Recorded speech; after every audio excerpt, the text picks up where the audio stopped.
Okay mga guys, so nandito na naman tayo sa ating YouTube channel, no, para magbigay ng reaction video, no. Yung bibigyan natin reaction video, ito yung mga balita, no, balitang napapanahon sa ngayon, no, sa ating loob ng ating bansa, lalong-lalo na sa ito nga yung tungkol sa West Philippine Sea, no.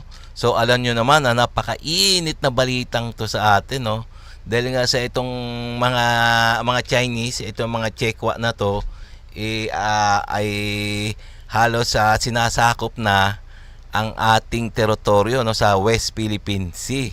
Alam niyo naman itong mga incheck, no, nakakabwisit talaga, no. Nakakabwisit talaga.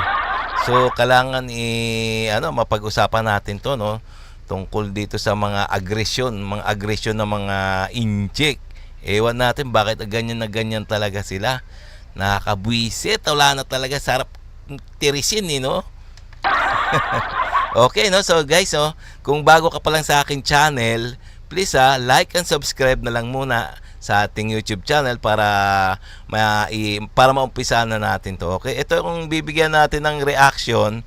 Ito yung galing kay Historiador Pilipino, Historiador Pilipino. Please paki-subscribe din sa kanya, no?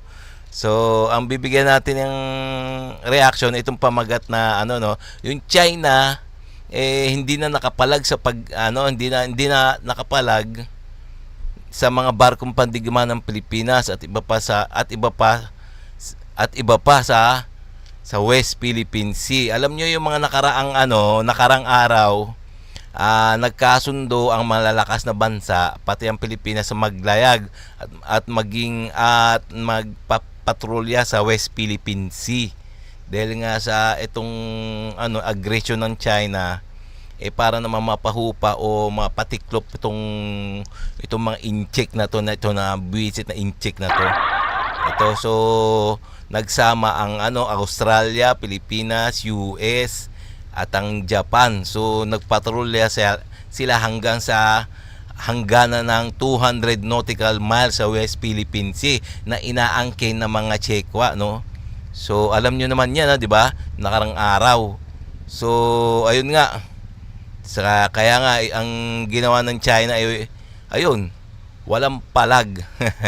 Walang palag, wala silang hindi sila nang bully, no, di ba? So once na nagbully sila doon, may kalalagyan sila. Di ba? So ito bibigyan natin ng ng reaction, no. So okay, umpisahan na natin to mga guys.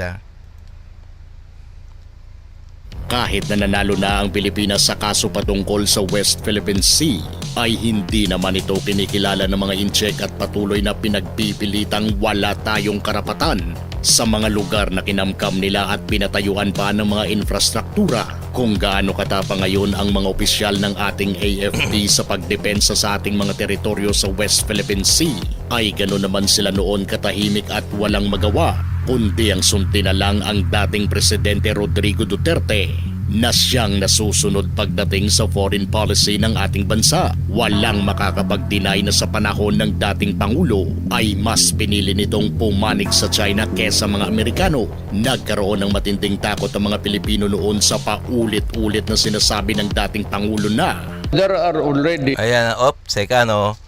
Ito kaya nga tayo kaya itong yung panahon ni Duterte, talagang umanib talaga to si Paring Digong, no, si Paring Digong ni Duterte, no, sa China, no.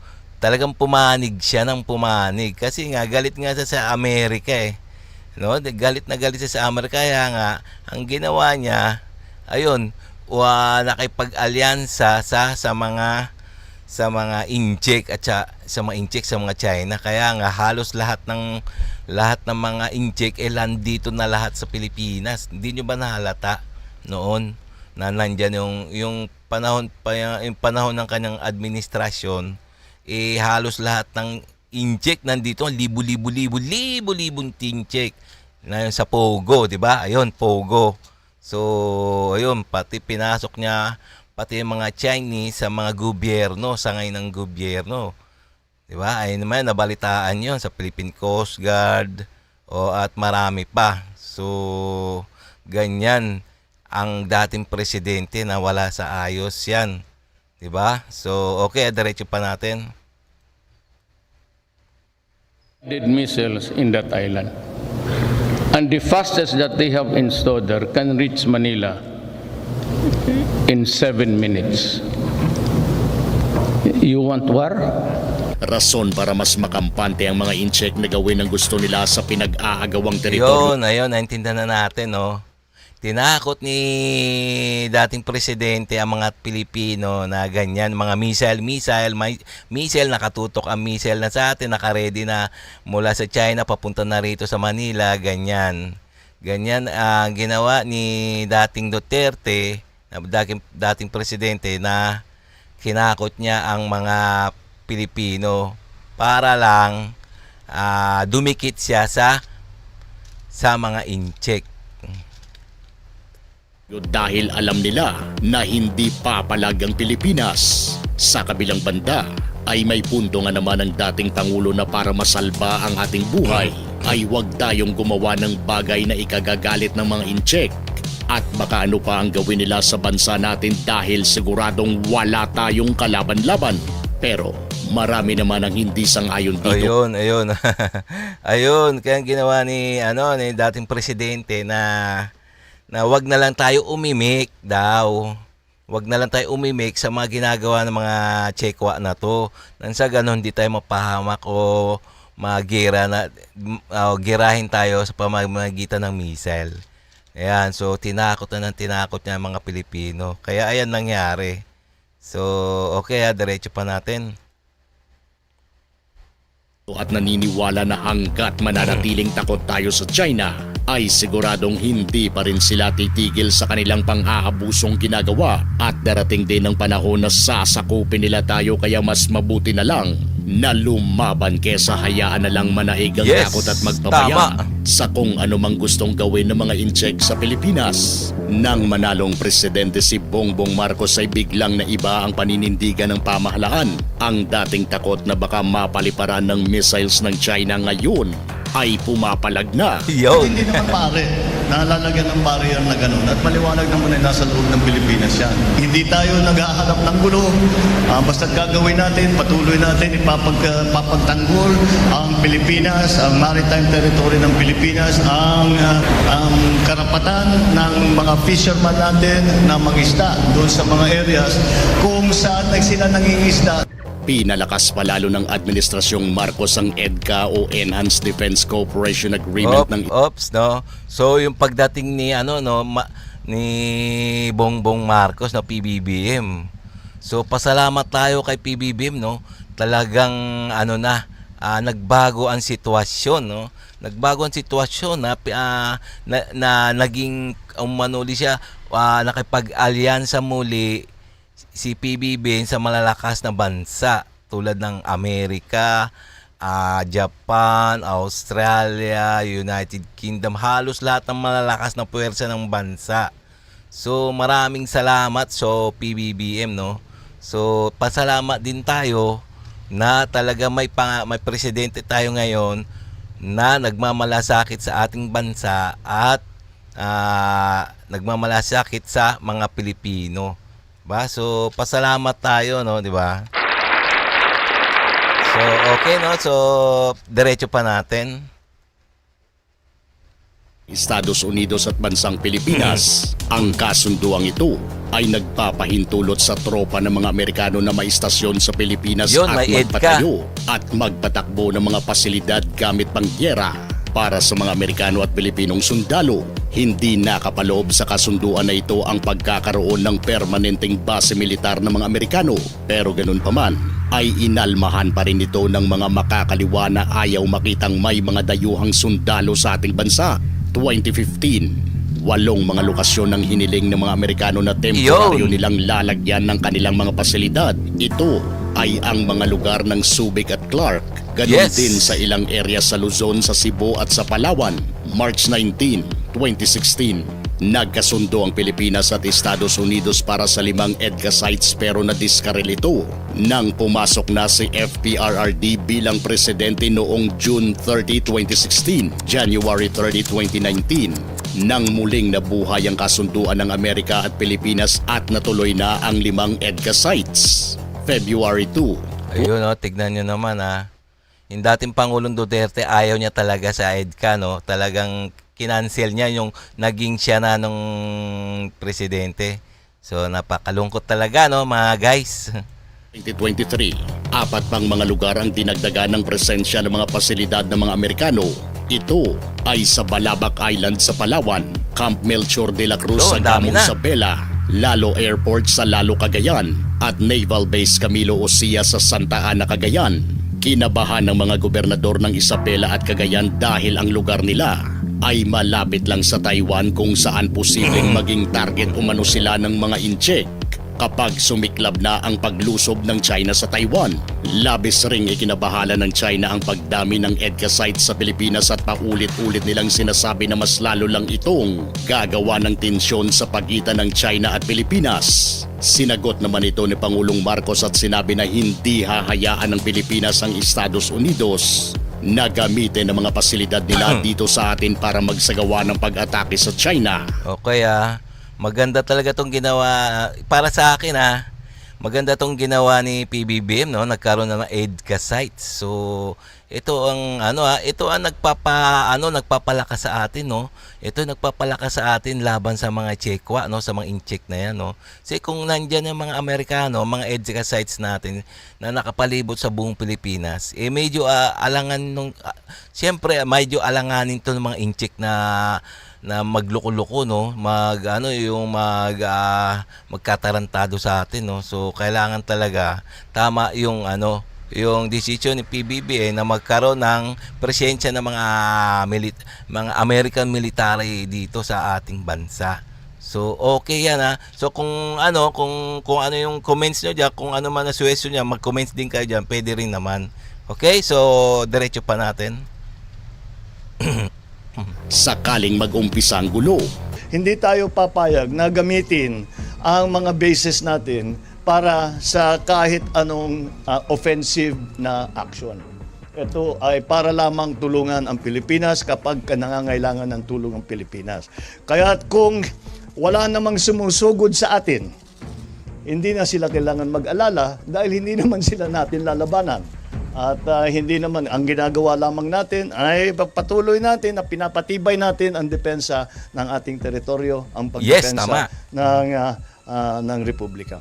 siyempre, mahirap din itong paniwalaan sa parte ng China dahil sa oras na magkaroon ng labanan Yes. ay tsak na kailangang mamili ang Pilipinas ng bansang kakampihan dahil tsak na madadamay na rin ito dahil sa may mga base militar na ang mga Amerikano dito sa atin. Kung halimbawang hindi naman tayo pumayag na magkaroon ng base ang mga Amerikano rito, ay ano naman ang laban natin sakaling sakupin na tayo ng China at gamitin ang ating bansa para maging base militar nila dahil sa malapit lang tayo sa Taiwan. E di tayo naman ang Yes. binomba ng mga Amerikano kung dito naman nakabase ang mga Yes. sundalo ng China sa atin sakaling masakop nila tayo. Samantala, hindi pinansin ng mga bansang Estados Unidos, Japan, Australia at Pilipinas ang paalala noon ng China na magdadala lang ng tensyon at panganib ang gagawing maritime drill sa West Philippine Sea. Tinuloy ng bansang Estados Unidos, Japan, Australia at Pilipinas ang kanilang maritime cooperative activity noong linggo April 7, 2024 sa West Philippine Sea para ipakita umano sa China ang tinatawag nilang Show of Unity. Hindi pumalag ang China nang maglayag ang mga barko ng 4 na mga bansa sa loob ng Philippines Exclusive Economic Tingnan mo, Zone o EEZ. Alam ng mga bansang ito na nasa tamang lugar sila at walang karason-rason ang mga incheck para birahin sila kung sakasakali dahil legal ang ginagawa nilang maritime drill. Hindi Ayan, Tingnan mo, walang kapalag-palag ang mga incheck na to. Nag-maritime patrol, yung mga malalakas na bansa, no? Ang US, ang Japan, Australia, ang Pilipinas, no?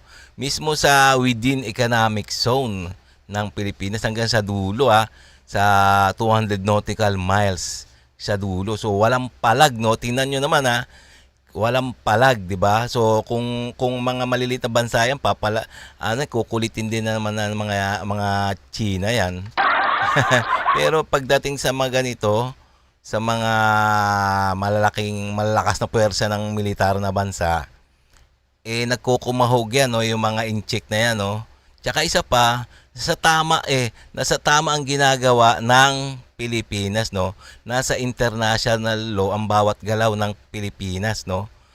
Kaya alam din ng mga kaalyado, mga kaalyansa ng Pilipinas, ng Japan, Australia, na nasa tama ang kanilang ginagawa.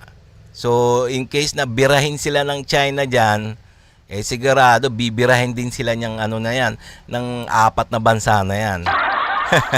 Durog siya dyan. So, kapag binanatan niya yung mga barko na yan, tsaka hindi naman tatama yun, yung mga missile ng alam ko hindi tatama yung mga missile ng mga Chekowa dyan, no, sa mga barko na yan. No? Kasi nga, made in China nga di ba? Sige, diretso pa natin. Kagaya noon na takot ang pamahalaan na magsagawa ng mga ganitong maritime tingnan mo, drills dahil sa baka papalag raw ang China at magkaroon daw ng sagupan. Base umano sa mga nakalap na resulta ng survey sa mga tao sa Pilipinas, mas pabor raw ang mga ito na tumayo at ipaglaban ng Pilipinas ang ating karapatan laban sa pang-aalipusta ng China. Kung totoo mang positibo nga itong resulta ng EDCA ay patunay lamang ito na talagang natakot lang tayo noon ng gusto sa mga sinasabi ng dating Pangulo patungkol sa kung anong mangyayari sa Pilipinas sakaling ma-provoke ang China. Rason para magparaya na lang tayo sa mga ginagawang pambubuli sa atin ng China. Pero syempre, alam naman natin na ang politika dito sa Pilipinas ay weather lang at maaaring mababago na naman itong polisiya kapag iba na ang nakaupong presidente. Ikaw, payag ka bang mananatili ang EDCA sa Pilipinas? Yes, no, siyempre. Kung ako papayag ako na manatili ang EDCA rito sa Pilipinas, no? Kasi ayan ang ating depensa, no, laban sa mga incheck. So, sa mga incheck na tingnan mo, medyo maganda ang kalagayan ng Pilipinas kasi nga hindi tayo basta-basta sasakupin ng mga Chekowa, no, kasi nga nandyan yung presensya ng Amerikano, no, sa ibang panig ng Pilipinas. So ito lang talagang ang dating administrasyon ang talagang talagang kumampi sa China, no, kaya nga kumampi at tinakot pa ang mga Pilipino na gigirahin tayo ng mga incheck pag pag yung nagkukulit-kulit pa mga Pilipino, parang gano'n, no. So tinatakot talaga niya. So hindi naman pwedeng gano'n, no. Kasi nga ang parang gusto niya lang ang kanyang kanyang nais na ang masunod, kaya tinakot-takot niya ang mga Pilipino na gigirahin ng mga missile in 7 minutes nandito na. So nako pero pagdating niya kay PBBM, no, nabago lahat, no. 'Di ba? Nabago lahat. So salamat at pasalamat tayo sa bagong administrasyon ni PBBM, no. Talagang may malasakit sa Pilipino. So okay, no. May malasakit sa Pilipino at sa ating bayan. So kaya nga nagpakampi siya sa mga malalakas na alyansa tulad ng Amerika. Yan. So okay yan, no. So maganda, no. Maganda ang magiging administrasyon ni PBBM. Sana siya pa maging presidente, no. Sana nga, no. So okay, no, guys, no. So hanggang dito na lang tayo, mga guys. So kung nagustuhan niyo itong ganitong mga reaction video, please pwede rin kayo mag-comments diyan sa baba. And also, syempre bago tayo magtapos, syempre please like and subscribe na lang muna sa atin channel. Okay?